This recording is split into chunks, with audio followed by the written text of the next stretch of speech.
It is Thursday the 24th of January 2019. I'm here in Chase Park in Whickham. This is the site of the controversial proposals to demolish what's behind me, and this is the old social services building. So around the corner from here is the stable block, and next to that is the former depot area. And the proposal is to allow building on this site up to 6 houses,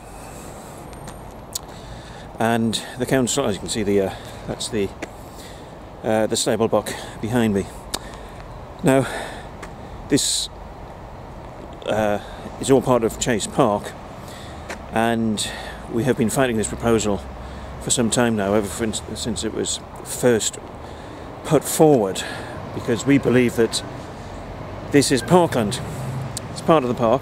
Yes, there are issues about what we do with the old buildings here, but building all over your local park is not a way of solving what to do with the derelict building, and it is a rather worrying precedent that could be set, which could open not just the rest of this park but other parks to development as the council seeks to wind down its involvement with parks and effectively sell off what they can to make a capital gain on it. So what's happening today is that the planning committee is doing a site visit here, and I'm here as one of the Whickham councillors. I'm not on the planning committee, and they're going to come and have a look at the site. At the planning committee, when this was first considered earlier in January, the suggestion was that the council would, in allowing planning permission, look to have the old stable block retained, but it wouldn't be a planning requirement.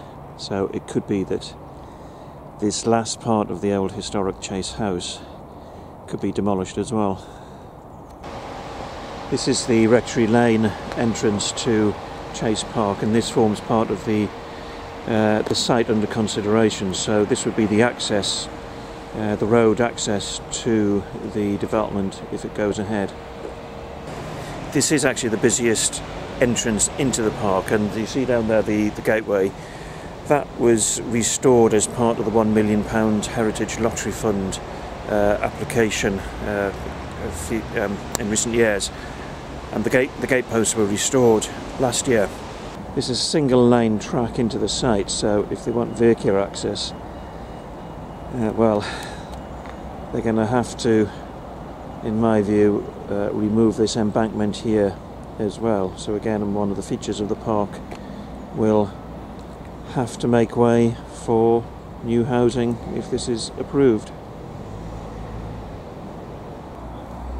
Well, the councillors have now arrived from the planning committee, and as you can see, they're having to walk in because the minibus was probably a bit too big to get into here, which sort of kind of makes the point that this is not really usable as a housing development.